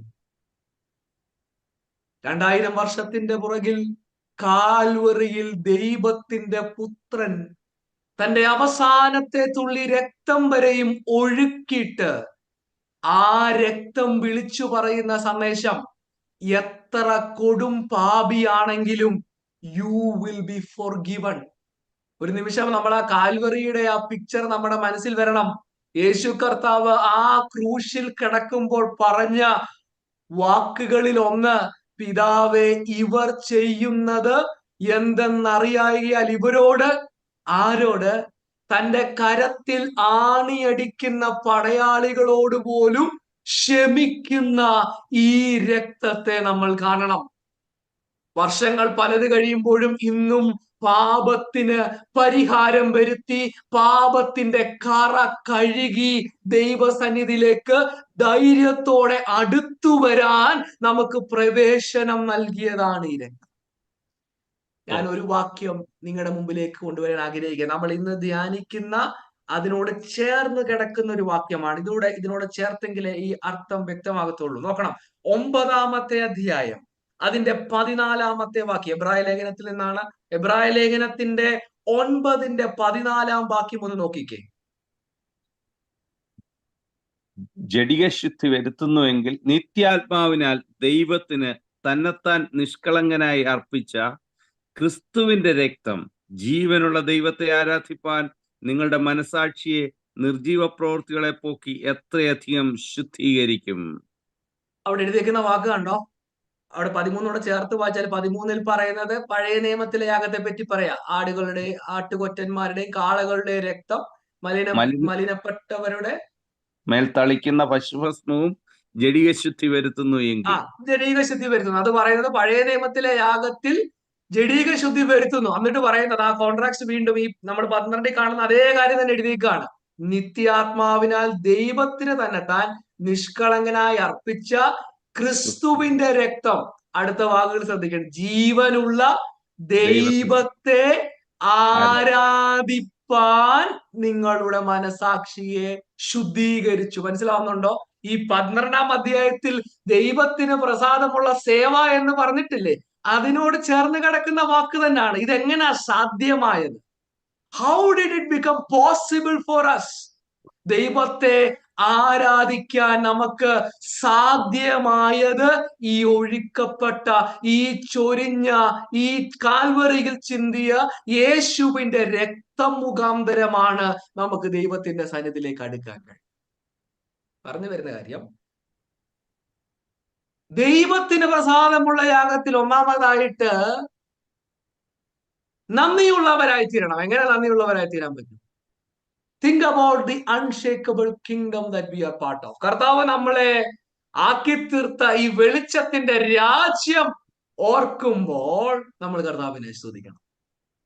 രണ്ടാമതായിട്ട് നമ്മൾ നോക്കുന്നത് ദി ന്യൂ കവനന്റ്, പുതിയ ഉടമ്പടി ഓർക്കുമ്പോൾ പഴയ ഉടമ്പടിയിൽ ആർക്കും അടുക്കാൻ കഴിയത്തില്ലായിരുന്നു. പക്ഷെ പുതിയ ഉടമ്പടിയിൽ നമ്മൾ ഇന്നലെ അത് കുറച്ചുകൂടി വിശാലമായിട്ട് നോക്കിയതാണ്. We had access to God. അതിന് കാരണമായ ആ കാൽവറിയുടെ ദർശനം. സത്യം പറഞ്ഞാൽ ഓരോ കൂട്ടായ്മയിലും നമ്മൾ ഇത് ഓർക്കുന്നത് അത്യാവശ്യമാണ്. ഓരോ കൂട്ടായ്മയിൽ മാത്രമല്ല, ജീവിതത്തിൽ ഓരോ ദിവസവും നമ്മൾ ഇത് ഓർക്കണം. ഓരോ ദിവസം എന്ന് പറയാൻ നമ്മുടെ ഉള്ളിൽ കർത്താവിനോട് പ്രാർത്ഥിക്കുമ്പോൾ, the greatest gift that I got is God giving his son. ദൈവം തന്റെ പുത്രനെ നൽകിയത് ഓർക്കുമ്പോൾ നമ്മൾ കർത്താവിനെ സ്തുതിക്കും. That is a first part. അതിന്റെ ആദ്യത്തെ ഭാഗം അതാണ്. രണ്ടാമതായിട്ട്, ദൈവത്തിന് പ്രസാദമുള്ള യാഗത്തിൽ എന്താണ് ആവശ്യമായിരിക്കുന്നത്? What is the second thing? നോക്കണം, 28 വാക്യം ഒന്നും കൂടെ വായിക്കുമ്പോൾ ശ്രദ്ധിച്ചാട്ട്. രണ്ടാമത്തെ കാര്യം ആ വാക്യത്തിലുണ്ടോ? ഒന്ന് വായിക്കാം 28 വാക്യം ഒന്നും കൂടെ. ഇളകാത്ത രാജ്യം പ്രാപിക്കുന്നോണ്ട് നാം നന്ദിയുള്ളവരായി ദൈവത്തിന് പ്രസാദം വരുമാറ് ഭക്തിയോടും ഭയത്തോടും കൂടെ സേവ ചെയ്യുക. നോക്കണം, രണ്ടാമത്തെ പ്രയോഗം അവിടെയുണ്ട്. ഒന്ന്, നന്ദിയുള്ളവരാവണം. രണ്ട് പറയുന്നത് ഈ സേവ എങ്ങനെ ചെയ്യണം? ഭക്തിയോടും ഭയത്തോടും കൂടെ. അവിടെ ഇംഗ്ലീഷ് എഴുതിയിരിക്കുന്നത് വിത്ത് റെവറൻസ് ആൻഡ് ഓ. ഭയം, ഭക്തി. ദൈവത്തിന് നമ്മുടെ ആരാധനയിൽ പ്രസാദം തോന്നണമെങ്കിൽ, for God to be pleased with our service, നമ്മുടെ ആറ്റിറ്റ്യൂഡിന് ഒരു മാറ്റം ഉണ്ടാവണം. The attitude is of reverence. നമ്മുടെ മനോഭാവം ഭയത്തിന്റെ, ഭക്തിയുടെ, ആദരവിന്റെ ഒരു മനോഭാവം നമുക്കുണ്ടാവും. ഈ ഭയം, ഭക്തി എന്ന് പറയുമ്പോൾ ഈ ലേഖനത്തിൽ മറ്റൊരിടത്തും ഇതേ വാക്കുകൾ ഉപയോഗിച്ചിട്ടുണ്ട്. Same word is used in another part in the same episode. മറ്റൊരിടത്ത് ഉപയോഗിച്ചിരിക്കുന്നത് യേശു കർത്താവിനോടുള്ള ബന്ധത്തിലാണ്. യേശു കർത്താവിനോടുള്ള ബന്ധത്തിൽ ഒന്ന് വായിക്കാമോ? ഒന്ന് ശ്രദ്ധിക്കണമേ ആ വാക്യം. 5-ാമത്തെ അധ്യായത്തിലേക്ക് ഒന്ന് കടന്നു വന്നാൽ യേശു പ്രാർത്ഥിക്കുന്നതിനോടുള്ള ബന്ധത്തിൽ ഇതേ വാക്കുകൾ നമുക്ക് കാണാൻ പറ്റും. Chapter 5 versus 7. 7-ാമത്തെ വാക്യം ഒന്ന് വായിക്കാമോ? ക്രിസ്തു തന്റെ ഐഹിക ജീവകാലത്ത് തന്നെ മരണത്തിൽ നിന്ന് രക്ഷിപ്പാൻ കഴിയുന്നവനോട് ഉറച്ച നിലവിളിയോടും കണ്ണുനീരോടും കൂടെ അപേക്ഷയും അഭയാചനയും കഴിക്കുകയും ഭയഭക്തി നിമിത്തം ഉത്തരം ലഭിക്കുകയും ചെയ്തു. കേട്ടോ, അവിടെ യേശുവിന്റെ ഒരു മാതൃക നമുക്ക് കാണാം. 13-ാം അധ്യായത്തിൽ 12-ാം അധ്യായത്തിൽ ഭയഭക്തിയോടെ നിങ്ങൾ ദൈവത്തിന് പ്രസാദമുള്ള സേവ ചെയ്യണമെന്ന് പറയുമ്പോൾ അതിന്റെ ഒരു നല്ല മാതൃക യേശു ക്രിസ്തുവാണ്. യേശുവിനെ പറ്റി പറയുമ്പോൾ Jesus was the son of God. ദൈവത്തിന്റെ പുത്രനാണ്. ദൈവത്തിന്റെ പുത്രൻ പ്രാർത്ഥിച്ചു, കണ്ണുനീരോടെ അഭയാചന കഴിച്ചു. എന്നിട്ട് അവിടെ എഴുതിയിരിക്കുന്ന വാക്കുകൾ ശ്രദ്ധിക്കണം. ആ അഭയാചനയുടെ ഉത്തരം ലഭിക്കുവാൻ കാരണമായിട്ട് പറയുന്നത് എന്തുവാണ്? ബിക്കോസ് ഹിസ് ആറ്റിറ്റ്യൂഡ്, ഭയഭക്തിയോടെ ഈ അഭയാചന കഴിച്ചത് കൊണ്ട്, ഭയഭക്തിയോടെ ഈ പ്രാർത്ഥന കഴിച്ചത് കൊണ്ടാണ് ദൈവം കേട്ടത്. പറഞ്ഞു വരുന്നത് an attitude of humility. താഴ്മയോടെ ദൈവത്തിന് ആദരവ് നൽകിക്കൊണ്ട് ദൈവസന്നിധിയിലേക്ക് അടുക്കേണ്ടത് ആവശ്യമത്രേ. പുതിയ നിയമത്തിൽ നമ്മൾ ആദ്യമായി ഇത്രയും നേരം ഞാൻ വീണ്ടും അതാണ് ഓർപ്പിച്ചത്. പുതിയ നിയമത്തിൽ നമുക്ക് ആക്സസ് കിട്ടി. വി ഗോട്ട് ദി സൗജന്യമായി പ്രവേശനം, ധാരാളമായി പ്രവേശനം കിട്ടി. You are welcome, you are welcome to the presence of God. But ആ ആക്സസ് ഞാൻ ഉപയോഗിക്കുമ്പോൾ, ഞാൻ ദൈവസന്നിധിയിലേക്ക് അടുക്കുമ്പോൾ നമ്മുടെ മനസ്സിലുണ്ടാകേണ്ട മനോഭാവം എന്തുവാന്നറിയാമോ? താഴ്മയുടെ, ദൈവത്തെ ബഹുമാനിക്കുന്ന ഒരു മനോഭാവം നമ്മളിൽ ഉണ്ടാകണം. അർത്ഥം, this is not my right, this is not my merit, this is not what I deserve. ഇതെനിക്ക് അർഹതപ്പെട്ട പ്രവേശനമല്ല. ഈ പ്രവേശനം എന്റെ അവകാശമല്ല. ഈ പ്രവേശനം കൃപയാൽ നൽകപ്പെട്ടതാണെന്നുള്ള ബോധ്യം. നമ്മൾ ഓരോ തവണ ദൈവസന്നിധിയിലേക്ക് അടുക്കുമ്പോഴും, കർത്താവെ ഞാൻ ഇതിന് അർഹനല്ല, ഇത് കരുണയാൽ, കൃപയാൽ അവിടുന്ന് നൽകിയതാണല്ലോ. ആ ആദരവ്, ആ ഹ്യൂമിലിറ്റി നഷ്ടപ്പെട്ട് പോകാൻ പാടില്ല. സംഭവിക്കുന്നത് എന്തുവാന്നറിയാമോ? സൗജന്യമായി കൃപയാൽ പ്രവേശനം ലഭിച്ചത് കൊണ്ട് there is a tendency to take it for granted. അതിനെ നമ്മൾ നിസ്സാരമായി എടുക്കാൻ സാധ്യതയുണ്ട്.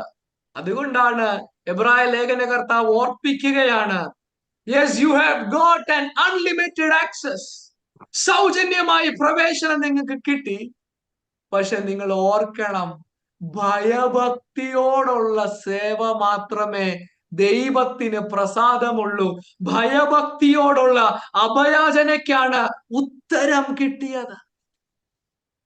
ദൈവത്തിന് പ്രസാദമുള്ള യാഗം, ദൈവത്തിന് പ്രസാദമുള്ള സേവ, ഒന്ന് നന്ദിയുള്ളവരായിരിക്കണം, നന്ദിയോടെ കൂടിയതായിരിക്കണം. രണ്ട്, ഭയഭക്തിയോട് കൂടിയതാവണം. ഞാൻ ഈ പറഞ്ഞതിന്റെ ആ ഔട്ട്ലൈൻ നിങ്ങളുടെ മനസ്സിലുണ്ടാകണം. നന്ദിയുള്ളവരായി തീരണം. അതിന്റെ കാരണങ്ങൾ നമ്മൾ ഇന്നലെ വിശാലമായിട്ട് നോക്കി. ഇന്ന് രണ്ടാമത്തെ ഭാഗമാണ് നമ്മൾ ചിന്തിക്കുന്നത്. ഭയഭക്തി ഉള്ളവരായിരിക്കണം. എന്താ കാരണം? എന്താ കാരണം? ഭയത്തോടെ ഭക്തിയോടെ വേണം ദൈവസന്നിധിയിലേക്ക് അടുക്കാൻ. What is the reason? അതിന്റെ കാരണം നമ്മൾ വായിച്ചതിന്റെ അടുത്ത വാക്യം 29-ാമത്തെ വാക്യത്തിൽ ഒരു കാരണം നമ്മൾ ആദ്യമായി കാണുന്നുണ്ട്. നോക്കിക്ക് 29-ാമത്തെ വാക്യം, 28-ന്റെ അവസാനം കൂടെ ചേർത്ത് വായിച്ചോ. ദൈവത്തിന് പ്രസാദം പെരുമാറ്. ഭക്തിയോടും ഭയത്തോടും കൂടെ സേവ ചെയ്യുക, നമ്മുടെ ദൈവം ദഹിപ്പിക്കുന്ന അഗ്നിയല്ലോ. ഭയത്തോട് ഭക്തിയോട് സേവ ചെയ്യുക എന്ന് പറഞ്ഞിട്ട് 29-ൽ പറഞ്ഞിരിക്കുന്നത് അതിന്റെ കാരണമാണ്. നമ്മുടെ ദൈവം ദഹിപ്പിക്കുന്ന അഗ്നിയല്ലോ. ഇംഗ്ലീഷിൽ അത് വ്യക്തമായിട്ട് എഴുതിയിട്ടുണ്ട്, for our God is a consuming fire. For എന്ന് പറഞ്ഞാൽ you need to serve him in fear and reverence because, കാരണം നമ്മളുടെ ദൈവമാരാണ്? ദഹിപ്പിക്കുന്ന അഗ്നി അത്രേ. ദൈവത്തെ ആരാധിക്കുന്നവർക്ക് നമ്മുടെ ഹൃദയത്തിൽ ഈ ഭയഭക്തി ആദരവ് വരണമെങ്കിൽ ദൈവമാരെന്നുള്ള തിരിച്ചറിവുണ്ടാവും. പലയിടത്തും ഇപ്പോ ആരാധന എന്തുവാണെന്ന് ഞാൻ ഒടുവിലേക്ക് വരുമ്പോൾ എക്സ്പ്ലെയിൻ ചെയ്യുന്നുണ്ട്. എങ്കിലും നമ്മുടെ മനസ്സിൽ ആരാധന എന്ന് വരുമ്പോൾ പല കാര്യങ്ങളുണ്ടല്ലോ. നമ്മൾ സോക്കോൾ ആരാധന എത്രത്തോളം ആൾക്കാർക്ക് പ്ലീസിങ് ആക്കാൻ പറ്റുമെന്ന് ചിന്തിക്കുന്ന ചിലയിടത്തൊക്കെ ആരാധനയുടെ അന്തരീക്ഷം കാണുമ്പോ തന്നെ പുകയും ലൈറ്റും കളറും എന്തുവാ നടക്കുന്നേന്ന് പോലും അറിയത്തില്ല. ചാട്ടമാണോ, തുള്ളലാണോ, ഡാൻസ് ആണോ, എന്തൊക്കെയോ നടക്കുന്നു. ആരാധിക്കുന്നവൻ ആരാധിക്കുന്നത് ആരെയാണെന്ന് ഓർത്തിട്ട് വേണം ആരാധിക്കാൻ. We really need to understand who our God is. അതവിടെ ഓർമ്മപ്പെടുത്തുന്നത്. ബിക്കോസ് ഭയഭക്തിയോടെ ദൈവത്തിന് പ്രസാദമുള്ള സേവ ചെയ്യുക, കാരണം നമ്മുടെ ദൈവം ദഹിപ്പിക്കുന്ന അഗ്നിയാണ്. ഈ വാക്ക് 29-ാമത്തെ ആ വാക്യം, നമ്മുടെ ദൈവം ദഹിപ്പിക്കുന്ന അഗ്നിയല്ലോ എന്നുള്ളത് പഴയ നിയമത്തിൽ നിന്ന് എടുത്തൊരു വാക്കാണ്. പഴയ നിയമ പുസ്തകത്തിൽ ഇതേ പ്രയോഗമുണ്ട്. അത് അവിടുന്ന് എടുത്ത് എബ്രായ ലേഖനകർത്താവ് ഇവിടെ വെച്ചിരിക്കുകയാണ് ഇവരോട് ഈ സന്ദേശം പറയുമ്പോൾ. അതിലേക്ക് നിങ്ങളൊന്ന് ശ്രദ്ധിക്കണം. ആ ഭാഗത്തിലേക്ക് നമ്മളൊന്ന് കടന്നു വരാൻ ആഗ്രഹിക്കുക. അത് കാണുന്നത് ആവർത്തന പുസ്തകം 4-ാമത്തെ അധ്യായം, അതിന്റെ 24-ാമത്തെ വാക്യം. 4-ാമത്തെ അധ്യായം, ആവർത്തനം 4-ന്റെ 24-ാമത്തെ വാക്യം ഒന്ന് നോക്കാമോ? Deuteronomy chapter 4 verse 24. നിന്റെ 24-ലേക്ക് വരുന്നതിന് മുമ്പ് ഒരു മിനിറ്റ്, 24-ലേക്ക് വരുന്നതിന് മുമ്പ് 21 കൂടെ ഒന്ന് നോക്കാം. 21 മുതൽ നമുക്കൊന്ന് താഴോട്ട് നോക്കാം. അപ്പോഴാ എന്തിന്റെ വെളിച്ചത്തിൽ അത് പറയുന്നതെന്ന് മനസ്സിലാവത്തുള്ളൂ. ഒന്ന് നോക്കിക്ക് 21 മുതൽ. എന്നാൽ യഹോവ നിങ്ങളുടെ നിമിത്തം എന്നോട് കോപിച്ചു. ഞാൻ യോർദാൻ കടക്കയില്ലെന്നും നിന്റെ ദൈവമായ യഹോവ നിനക്ക് അവകാശമായി തരുന്ന നല്ല ദേശത്തിൽ ഞാൻ ചെല്ലുകയില്ലെന്നും സത്യം ചെയ്തു. 21-ൽ പറയുന്നത്, ഒരു മിനിറ്റ്, 21-ൽ പറയുന്നത് മോശ തന്നെ പറ്റി പറയാ. അവസാനത്തെ ആവർത്തനം എന്ന് പറയുമ്പം അവസാനത്തെ ദിവസത്തിലേക്കൊക്കെ വരുവാ മോശ ലാസ്റ്റ് ആയിട്ടുള്ള കാര്യങ്ങൾ ജനത്തെ പറഞ്ഞ് ഓർമ്മപ്പെടുത്തുക. അവരോട് പറയാ, നിങ്ങൾ നിമിത്തം ദൈവം എന്നോട് കോപിച്ചിട്ട് എന്തോ സംഭവിച്ചു. I am unable to enter the land. വാഗ്ദത്ത നാട്ടിലേക്ക് എനിക്ക് പോലും പ്രവേശിക്കാൻ പറ്റുന്നില്ല, കാരണം ദൈവം എന്നോട് കോപിച്ചു. അടുത്ത ഭാഗം, ആകയാൽ ഞാൻ യോർദാൻ കടക്കാതെ ഈ ദേശത്ത് വെച്ച് മരിക്കും, ആ നിങ്ങളോ കടന്നു എന്ന നല്ല ദേശം കൈവശമാക്കും. ആ നിങ്ങളുടെ ദൈവമായ യഹോവ നിങ്ങളോട് ചെയ്തിട്ടുള്ള അവന്റെ നിയമം നിങ്ങൾ മറന്ന് നിന്റെ ദൈവമായ യഹോവ വിരോധിച്ച പോലെ യാതൊന്നിന്റെ സാദൃശ്യമായ വിഗ്രഹം ഉണ്ടാക്കാതിരിപ്പാൻ സൂക്ഷിച്ചുകൊള്ളുകയും. അടുത്തതാ, നിന്റെ ദൈവമായ യഹോവ ദഹിപ്പിക്കുന്ന അഗ്നിയല്ലോ, തീഷ്ണതയുള്ള ദൈവം തന്നെ. കേട്ടോ? ആദ്യം പറയുന്നത് ഐ വാസ് അണേബിൾ, എനിക്ക് പ്രവേശനമില്ല, because God is angry with me. പക്ഷെ നിങ്ങൾ ഈ നല്ല ദേശത്തിലേക്ക് പ്രവേശിക്കാൻ പോവാ. You are almost entering this land that God is giving. You better be careful that you will obey his commandment. ദൈവത്തിന്റെ ഉടമ്പടികൾ നിങ്ങൾ നിവർത്തിക്കണം. വിഗ്രഹങ്ങളെ ഉണ്ടാക്കി മറ്റ് ദൈവങ്ങളിലേക്ക് പോകല്ലേ. അവിടെ വന്നിട്ട് പറയാം, because the Lord your God is a consuming fire. നിങ്ങളുടെ ദൈവം ദഹിപ്പിക്കുന്ന അഗ്നിയല്ലോ. അവിടെ പറഞ്ഞിരിക്കുന്ന അതെടുത്ത് എബ്രായ ലേഖന കർത്താവ് പറയാ, നമ്മളുടെ ദൈവം ദഹിപ്പിക്കുന്ന അഗ്നിയല്ലോ. God's holy character is not changed in the new covenant. ദൈവത്തിന്റെ സ്വഭാവത്തിന് പുതിയ ഉടമ്പടിയിൽ മാറ്റമില്ല. പുതിയ നിയമ ആരാധിക്കുന്ന, പുതിയ നിയമ worshipper, the new testament worshipper, പുതിയ നിയമത്തിൽ ആരാധിക്കുന്ന നമ്മൾ ഓർക്കണം, ദൈവത്തിന്റെ സ്വഭാവത്തിന് പുതിയ നിയമത്തിൽ മാറ്റമില്ല. God is still holy and God is still a consuming fire that we must keep in our mind. ഇവിടെ ഫയർ എന്ന് പറയുമ്പോൾ, ദഹിപ്പിക്കുന്ന അഗ്നി എന്ന് പറയുമ്പോൾ, ഇത് ദൈവത്തിന്റെ ന്യായവിധിയെ പറ്റി പറയാം. ഞാൻ ഇതിന് മുന്നേ ഉള്ള വാർണിംഗ് പാസേജസ് നിങ്ങളോട് ഓൾറെഡി പറഞ്ഞു. 6-ാമത്തെ അധ്യായത്തിൽ 10-ാമത്തെ അധ്യായത്തിൽ പ്രിയച്ചാൻ അപ്പൊ വായിക്കുകയും ചെയ്തു. അവിടെയൊക്കെ പറയുന്ന ഒരു പ്രയോഗമുണ്ട്, ദഹിപ്പിക്കുന്ന ക്രോധ അഗ്നി. It is talking about a fire that will consume. ഈ 12-ാം അധ്യായത്തിന്റെ കോണ്ടെക്സ്റ്റിൽ നിന്ന് പറഞ്ഞാൽ, 12-ന്റെ അവസാനത്തിൽ ദഹിപ്പിക്കുന്ന അഗ്നി അല്ലോ എന്ന് പറയുമ്പോൾ, ഈ വായിക്കുന്ന എബ്രായ വിശ്വാസികളുടെ ഉള്ളിൽ പെട്ടെന്ന് അതിന്റെ മുമ്പിൽ പറഞ്ഞിരിക്കുന്ന, നമ്മൾ ഇന്നലെ നോക്കിയ 18 മുതലുള്ള വാക്യത്തിലേക്ക് അവരുടെ ശ്രദ്ധ പോകും. 18 മുതലുള്ള വാക്യത്തിൽ ദൈവം സീനായിൽ ഇറങ്ങി വന്നപ്പോൾ ആ പർവ്വതം കത്തി നിന്നില്ലേ, അവർക്ക് അടുക്കാൻ പറ്റാതിരുന്നില്ലേ. ദാറ്റ് കൺസ്യൂമിങ് ഫയർ, ആ പർവ്വതത്തെ തന്നെ ദഹിപ്പിക്കുന്ന ദൈവത്തിന്റെ എൻകൗണ്ടർ അവരുടെ മനസ്സിലേക്ക് ഓടി വരും. ആ വാക്ക് എന്തിനു ഉപയോഗിച്ചെന്നറിയാമോ?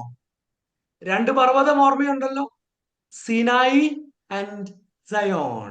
The message is the God of Zion is same as the God of Sinai.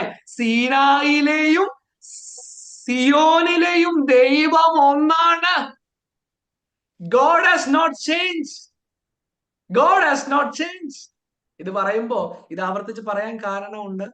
ഇത് പറയുമ്പോ ഈ സഭയുടെ ആദ്യത്തെ വർഷങ്ങളിൽ, the initial years of church, ആദ്യ നൂറ്റാണ്ടിൽ സഭയ്ക്കെതിരെ സഭയിൽ ഉണ്ടായ ഒരു ദുരുപദേശമുണ്ട്. നിങ്ങൾ ഒരു പക്ഷെ കേട്ടിട്ടുണ്ടായിരിക്കും.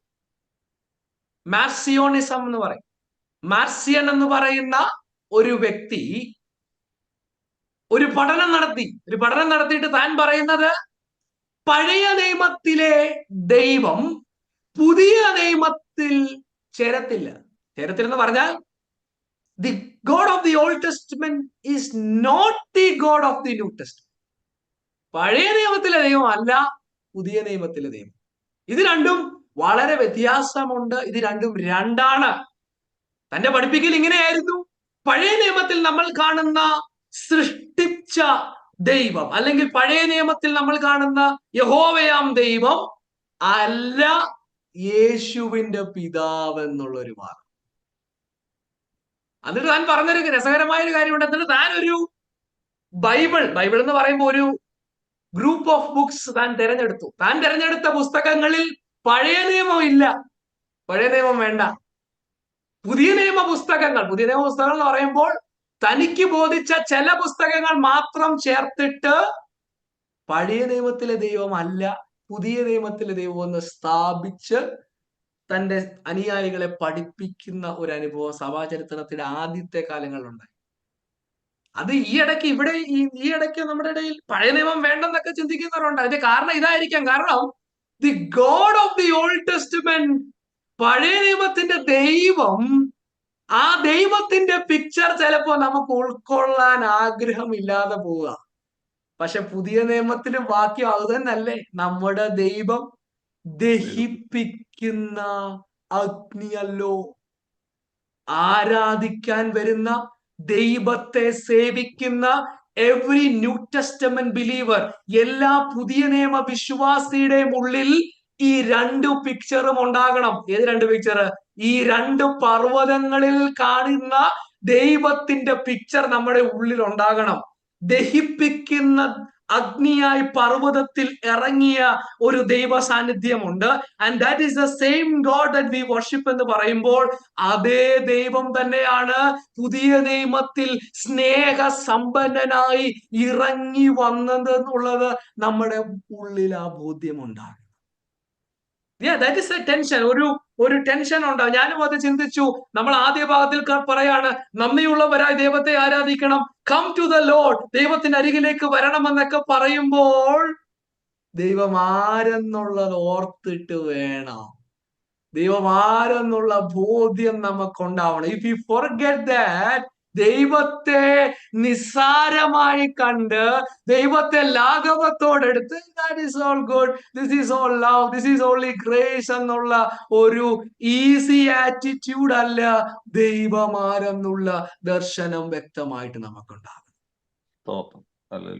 The believers must know and understand God remains as a consuming fire. Especially ആ വാക്യത്തിന്റെ ആ ഗ്രാമറ്റിക്കൽ കൺസ്ട്രക്ഷൻ തന്നെ നോക്കിയാൽ for our God is a consuming fire എന്നല്ലേ?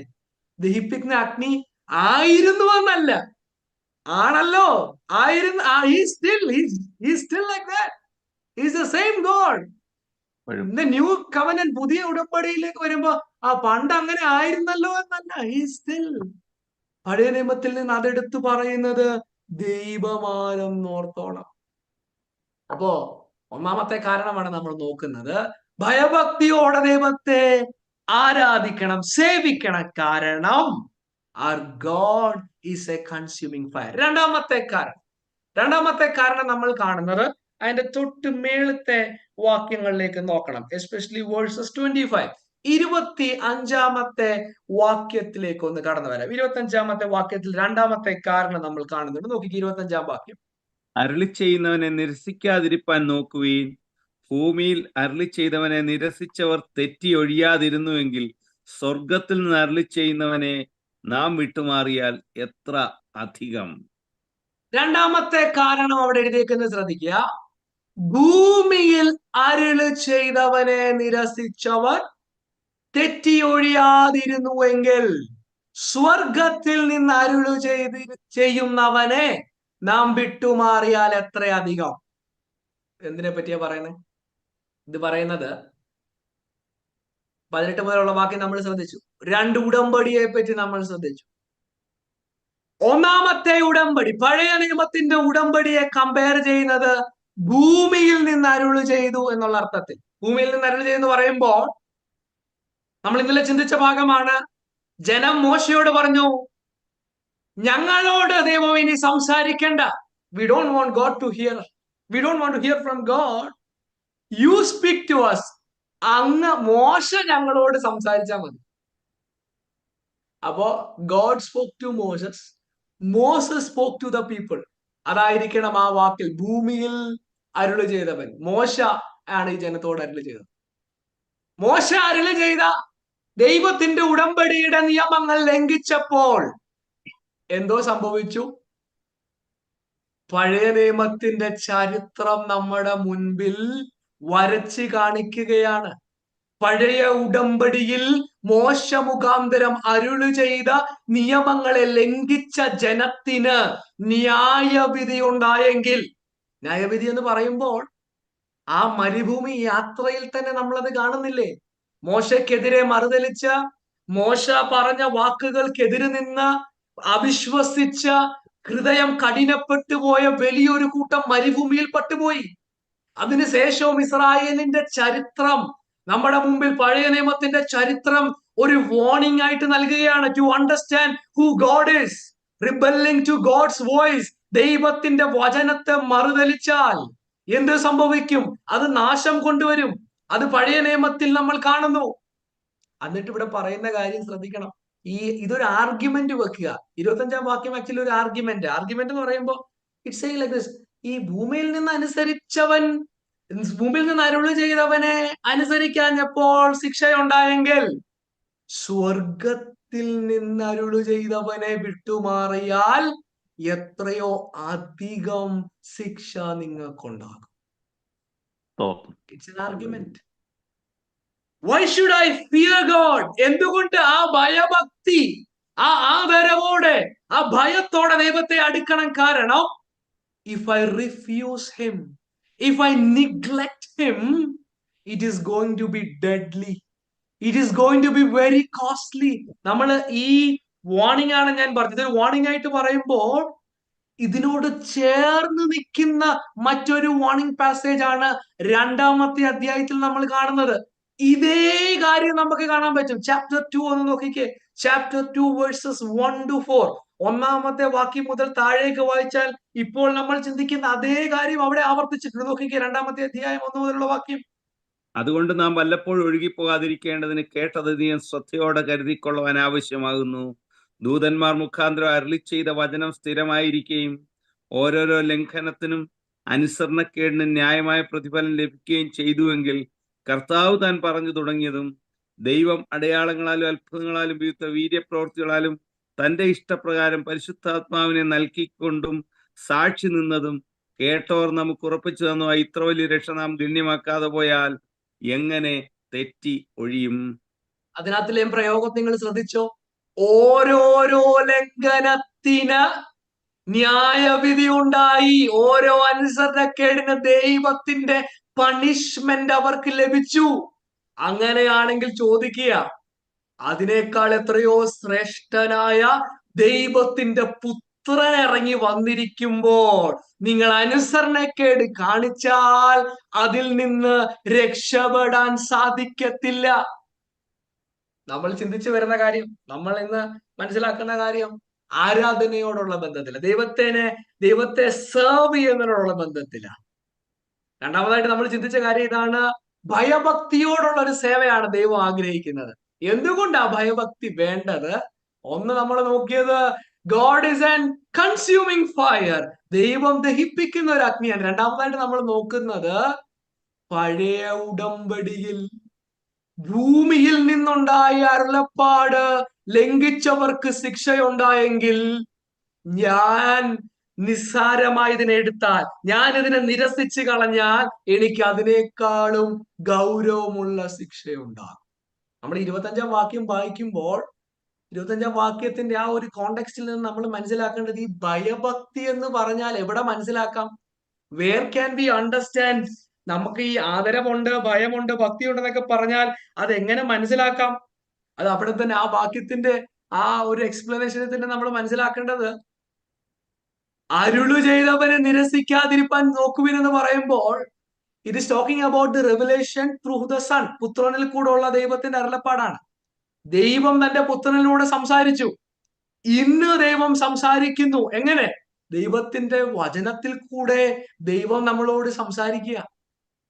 ദൈവവചനത്തോടുള്ള നമ്മുടെ താല്പര്യം സത്യത്തിൽ കാണിക്കുന്നത് എന്തുവാണ്? ദൈവത്തോടുള്ള നമ്മുടെ ആദരവ്. Our reverence to God can be seen in our interest for God's word. ഞാൻ ദൈവത്തോട് എനിക്ക് ആദരവുണ്ടെങ്കിൽ, റെവറൻസ് ഉണ്ടെങ്കിൽ, I will be willing to listen to him. സ്വോത്രം. നിങ്ങൾ വളരെ ഗൗരവത്തിൽ, വളരെ കാര്യമായി ദൈവവചനം കേൾക്കുന്നവരാണെന്ന് എനിക്കറിയാം. But it is not only about preaching time. പ്രസംഗത്തിന്റെ സമയം വളരെ പ്രധാനപ്പെട്ടതാണ്. പക്ഷെ അല്ലാതെ തന്നെ we must have the desire to listen God. ദൈവത്തെ ഞാൻ ഓരോ ദിവസവും കേൾക്കുന്നുണ്ടോ? ദൈവം തന്റെ വചനത്തിൽ കൂടെ സംസാരിക്കുന്നത് കേൾക്കാൻ ഞാൻ തയ്യാറാകുന്നുണ്ടോ? അത് അനുസരിക്കാൻ ഞാൻ തയ്യാറാകുന്നുണ്ടോ? That is what God is expecting. അതാണ് ദൈവം നമ്മളിൽ നിന്ന് ആഗ്രഹിക്കുന്നത്. പറഞ്ഞു വരുന്ന കാര്യം, 28, 29 വാക്യങ്ങൾ എബ്രായ വിശ്വാസികളോട് അവരുടെ ആരാധന എങ്ങനെ ആയിരിക്കണം, അവരുടെ ജീവിതം എങ്ങനെ ആയിരിക്കണം എന്ന് പറയാം. രണ്ട് കാര്യമാണ് നമ്മൾ പ്രധാനമായിട്ട് നോക്കിയത്. നന്ദിയുള്ളവരായി ദൈവത്തിന് പ്രസാദമുള്ള ആരാധന. ഒന്ന്, നന്ദിയുള്ളവരായിരിക്കണം. രണ്ട്, ഭയഭക്തിയോട് കൂടിയായിരിക്കണം. ഇനി ഞാൻ എന്റെ സന്ദേശത്തിന്റെ അവസാനത്തെ ഭാഗത്തിലേക്ക് വരികയാണ്. അവസാനത്തെ ഭാഗമാണ് ഏറ്റവും ഇമ്പോർട്ടന്റ് ആയിട്ടുള്ളത്. ഇവിടെ ഉപയോഗിച്ചിരിക്കുന്ന വാക്ക് സേവ ചെയ്യുക. എന്തുവാ സേവ ചെയ്യുക എന്ന് പറഞ്ഞാൽ? ഇംഗ്ലീഷ് ഞാൻ ഓൾറെഡി പറഞ്ഞു, സർവീസ് അല്ലെ വർഷിപ്പ്. ഇത് പറയുമ്പോ പഴയ നിയമത്തിലെ ആരാധനയുടെ രീതിയുടെ ഇത് ചേർത്ത് വെച്ച് നമ്മൾ മനസ്സിലാക്കണം. In the old testament it was only the priest. Priest എന്ന് പറയുമ്പോൾ ലേവ്യ ഗോത്രത്തിലെ പുരോഹിതന്മാർ മാത്രമാണ് ദൈവത്തെ ശുശ്രൂഷിച്ചത്. ദൈവത്തെ ആ യാഗം കഴിച്ച് ദൈവത്തെ ശുശ്രൂഷിച്ചത് അവര് മാത്രമാണ്. പക്ഷെ ഇവിടെ നോക്കണം, എബ്രായ വിശ്വാസികളോട് ഓർമ്മപ്പെടുത്തുക, you want to go back to the old system. there you don't have the privilege of worshiping. അവിടെ ആരാധന കാണാനേ പറ്റത്തുള്ളൂ. യാഗമൃഗം കൊണ്ട് അവിടെ കൊടുക്കുകയാ, അവിടെ പുരോഹിതനാ യാഗം നടത്തുന്നത്, നിങ്ങൾക്ക് സാധിക്കത്തില്ല. പക്ഷെ നമ്മൾ മുമ്പേ വായിച്ചൊരു വാക്യമുണ്ട്, പുതിയ ഉടമ്പടിയിൽ എന്തോ സംഭവിച്ചത്? ദൈവത്തിന്റെ പുത്രന്റെ രക്തം നിമിത്തം നമ്മളെ മനസാക്ഷിയെ ശുദ്ധീകരിച്ച് എന്തിനു വേണ്ടി? ദൈവത്തെ ആരാധിക്കാൻ ഉള്ള പ്രിവിലേജ് നമുക്ക് കിട്ടുക. സ്തോത്രം. ഇന്ന് ഈ ദിവസത്തിന്റെ പ്രഭാതത്തിൽ ദൈവസന്നിധിയിലേക്ക് കടന്നു വരുന്നത് ഇതൊരു പദവിയാണെന്നുള്ള ചിന്ത നമുക്കുണ്ടാവും. Worship is not a boring time. Worship is not a time pass. But it is a privilege to come to God. ദൈവത്തിന്റെ അരികിലേക്ക് കടന്നു വരാനുള്ള പദവിയാണ് പുതിയ നിയമത്തിലെ ആരാധന. അതാണ് പുതിയ നിയമ വിശ്വാസിക്ക് ദൈവം സൗജന്യമായി നൽകിയത്. ഇനി വാട്ട് ഈസ് വർഷിപ്പ്? എന്താണ് ആരാധന? എന്താണ് ആരാധന? ദൈവത്തെ സേവിക്കുക എന്ന് പറയുമ്പോൾ എന്തുവാണ്, എങ്ങനെയാണ് ദൈവത്തെ സേവിക്കുന്നത്? എങ്ങനെയാണ് ദൈവത്തെ സേവിക്കുന്നത്? അത് ഞാൻ ഒന്ന് ഈ പുസ്തകത്തിൽ ഈ കോണ്ടെക്സ്റ്റിൽ നിന്ന് ഒന്ന് കാണിച്ചിട്ട് എന്റെ വാക്കുകൾ അവസാനിപ്പിക്കാം. How are we suppose to worship him? ഒരു കാര്യം നമ്മുടെ മനസ്സിൽ, വർഷിപ്പ് എന്ന് പറയുമ്പോൾ തന്നെ പെട്ടെന്ന് നമ്മുടെ മനസ്സിലേക്ക് വരുന്നത് പാട്ടുകൾ പാടി ദൈവത്തെ സ്തുതിക്കുന്നതാണ്. സാധാരണ നമ്മളൊക്കെ യോഗം നടത്തുമ്പോൾ ആദ്യത്തെ കുറച്ചു നേരം, ഇന്ന് ഈ പ്രയർ ലൈനിലേക്ക് എനിക്ക് ആദ്യത്തെ ഒരു അരമണിക്കൂറോളം ഗാനങ്ങളെ പാടി ദൈവത്തെ സ്തുതിക്കുന്നു. യൂഷ്വലി പീപ്പിൾ സേ അത് ആരാധനയാന്നുള്ള നിലയിൽ പറയും. ആരാധനയുടെ സമയം കാട്ടുകൾ പാടി നമ്മൾ ദൈവത്തെ ആരാധിച്ചു എന്ന് പറയുന്ന ഒരു രീതി. ഈ ലേഖനത്തിലേക്ക് നമ്മൾ നോക്കിയാൽ ലുക്ക് അറ്റ് ചാപ്റ്റർ 13, അടുത്ത അധ്യായത്തിന്റെ 15-ാമത്തെ വാക്യം ഒന്ന് നോക്കിക്കേ. വാട്ട് ഈസ് ട്രൂ വർഷിപ്പ് എന്ന് അവിടെ നമുക്ക് കാണാൻ പറ്റും. നോക്കിക്കേ 15-ാമത്തെ വാക്യം. Hebrews chapter 13 verse 15. അതുകൊണ്ട് അവൻ മുഖാന്തരം ദൈവത്തിന് അവന്റെ നാമത്തെ ഏറ്റുപറയുന്ന അധരബലം എന്ന സ്തോത്രയാഗം ഇടവിടാതെ അർപ്പിക്കുക. അവിടെ നോക്കണം, ദൈവത്തിന് അവന് നാമത്തെ ഏറ്റുപറയുന്ന അധരബലം എന്ന സ്തോത്രയാഗം ഇടവിടാതെ അർപ്പിക്കണം. What is true worship? True worship can be understood from this verse as a life of praise. ഒരാൾ പാട്ട് പാടുമ്പോൾ പാട്ട് കേട്ടോണ്ടിരുന്നാൽ ആരാധന ആവത്തില്ല. നമ്മൾ എന്തോ ചെയ്യുന്നവരായിരിക്കണം. ഇടവിടാതെ ദൈവത്തിന് സ്തോത്രയാഗം അർപ്പിക്കണം. എന്തിനു വേണ്ടിയാ സ്തോത്രയാഗം അർപ്പിക്കേണ്ടത്? നമ്മളിപ്പോ ഓൾറെഡി അത് ചിന്തിച്ച കാര്യമാണ്. ഇളകാത്ത രാജ്യം കർത്താവ് നമുക്ക് നൽകിയത് കൊണ്ട്, പുതിയ നിയമത്തിന്റെ ഉടമ്പടിയുടെ ഭാഗമാക്കി കർത്താവ് നമ്മൾ തീർത്തത് കൊണ്ട്, തന്റെ സ്വന്തം പുത്രനെ നമുക്ക് നൽകിയത് ഓർക്കുമ്പോൾ, ദൈവം നമുക്ക് വേണ്ടി നൽകിയ ഈ പ്രവേശനം ഓർക്കുമ്പോൾ ദൈവത്തെ സ്തുതിക്കാൻ നമുക്ക് കഴിയണം. ഈ വാക്യം വായിക്കുമ്പോൾ ഇതിനോട് ചേർത്ത് വെച്ച് നമ്മൾ മനസ്സിലാക്കേണ്ട പഴയ നിയമത്തിൽ ഒരു ഭാഗമുണ്ട്. സങ്കീർത്തനം 50 നമ്മൾ ആ വാക്യം വായിക്കുന്നില്ല, നിങ്ങൾ നോട്ട് ചെയ്യുക. Psalm 50. You can take time to read it later on. 50-ാമത്തെ സങ്കീർത്തനം ചേർത്ത് വായിക്കണം. കാരണം പഴയ നിയമത്തിൽ യാഗങ്ങളുണ്ട്. പഴയ നിയമത്തിൽ ദിനം തോറും അല്ലെ വർഷം തോറും ഒക്കെ യാഗങ്ങൾ ജനം കഴിച്ചുകൊണ്ടിരിക്കുക. ദൈവം ചോദിക്കുന്ന ഒരു ചോദ്യമുണ്ട് 50-ാമത്തെ സങ്കീർത്തനത്തിൽ. എനിക്ക് നിങ്ങളുടെ വീട്ടിലെ മൃഗങ്ങളെ വേണോ? കാട്ടിലെ പറവകളും കാട്ടിലെ മൃഗങ്ങളെല്ലാം അവ എന്റേതല്ലേ? എനിക്ക് വിശന്ന ഞാൻ നിന്നോട് ചോദിക്കുമോ? What is God expecting? എന്നിട്ട് ആ സങ്കീർത്തനത്തിൽ ആവർത്തിച്ച് പറയുന്ന കാര്യം ഇത് തന്നെയാണ്.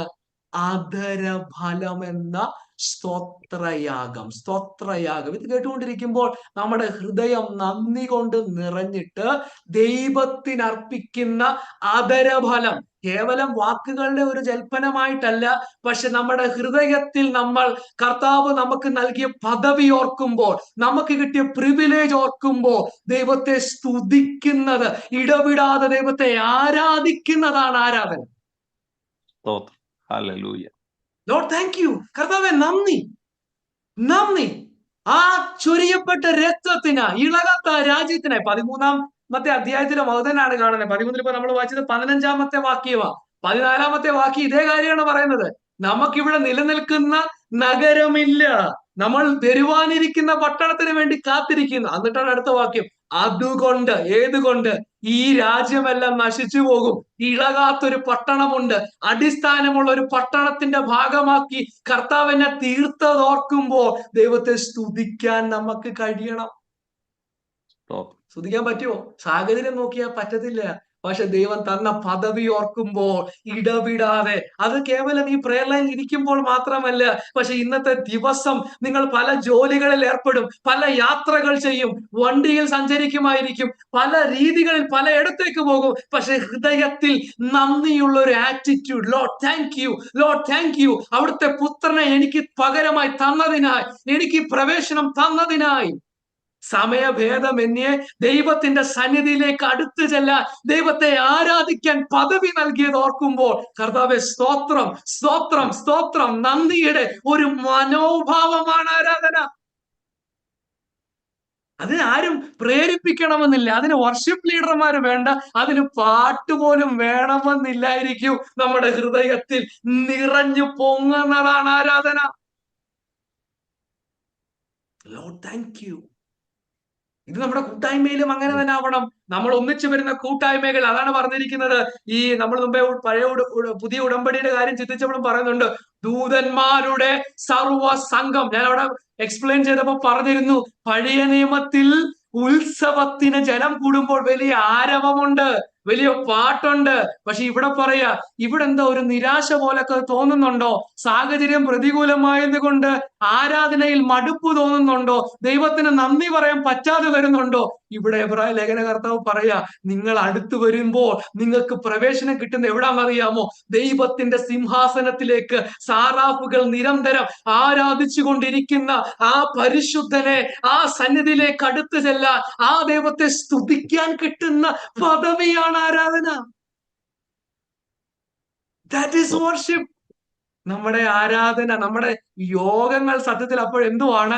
It is A celebration. ഇതൊരു ഉത്സവമാണ്, സാഹചര്യം മാറാനല്ല. എന്ന് പറഞ്ഞാലേ, ഞാൻ കുറച്ചും കൂടെ വ്യക്തമായിട്ട് പറയാ, ഇവിടെ കൈയടിച്ചുകൊണ്ടിരിക്കുമ്പോൾ നിന്റെ വീട്ടിലെ പ്രശ്നം മാറുമെന്ന് പറഞ്ഞാൽ എല്ലാരും കൈയടിക്കും. അതൊരു ആരാധനയുടെ ഒരു ടെക്നിക്കാ. പലരും പറയുന്നുണ്ട്, നീ ഇവിടെ ആരാധിച്ചു കൊണ്ടിരിക്കുമ്പോൾ ചില സംഭവിക്കും. ഒന്നും സംഭവിച്ചില്ലേലും ഞാൻ ആരാധിക്കും. I am already given the privilege. എനിക്ക് കിട്ടിയ ദാനം ഓർക്കുമ്പോൾ ഞാൻ ആരാധിക്കും. ആരാധനയിൽ ദൈവത്തിന് സൗഖ്യം വരുത്തണമെങ്കിൽ ദൈവം സൗഖ്യമാകട്ടെ. That is not my intention behind worship.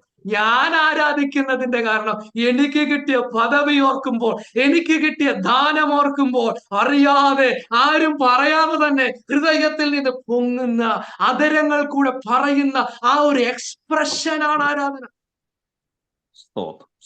ഇനി നോക്കണം, നമ്മൾ 15-ാമത്തെ വാക്യമാണ് നോക്കിയത്. True worship is a life of praise. Second 16-ാമത്തെ വാക്യം നോക്കി. അടുത്ത വാക്യം, നന്മ ചെയ്യുവാനും കൂട്ടായ്മ കാണിപ്പാനും മറക്കരുത്, ഈ വക യാഗത്തിലല്ലോ ദൈവം പ്രസാദിക്കുന്നത്. നോക്കണം, ദൈവത്തെ പ്രസാദമുള്ള സേവ എന്താണെന്നാണ് നമ്മൾ പഠിക്കാൻ ശ്രമിക്കുന്നത്. അടുത്ത വാക്യത്തിൽ പറഞ്ഞിട്ടുണ്ട് ദൈവത്തിന് പ്രസാദമുള്ള സേവ എന്താണ്. One is a life of praise. Second, true worship is a shared life of faith.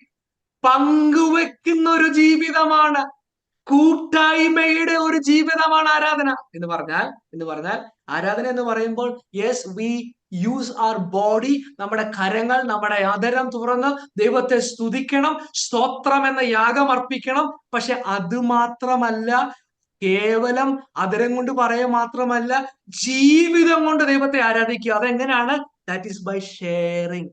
അത് കൂട്ടായ്മയുടെ ഐക്യതയിലാണ്. അതിപ്പോ ഒരു ലോക്കൽ ചർച്ചിനോടുള്ള കോണ്ടക്സ്റ്റിലൊക്കെ പറഞ്ഞാൽ അന്യോന്യം ഉണ്ടാകുന്ന ആ ബന്ധം. പ്രത്യേകിച്ച് ഇത് പറയാൻ കാരണം ഇവരുടെ ഇടയിൽ പലരും ക്ഷീണിച്ചു പോയി, ഇവരുടെ ഇടയിൽ പലരും മടുത്തുപോയി. ക്ഷീണിച്ചിരിക്കുന്ന സഹോദരന്റെ തോളിൽ തട്ടിയിട്ട് പറയണം, ബ്രദർ ചിയറപ്പ്, സഹോദര ധൈര്യമായിട്ടിരിക്കുക, സഹോദര ദൈവത്തെ ആരാധിക്കണം, സഹോദര ദൈവത്തെ സ്തുതിക്കണം. നമുക്ക് വലിയ പ്രത്യാശയുണ്ട്, നമുക്ക് കിട്ടിയ പദവി ഉണ്ട്, അന്യോന്യം ബലപ്പെടുത്തുന്ന ആ ഒരു കൂട്ടായ്മയുടെ സന്തോഷം.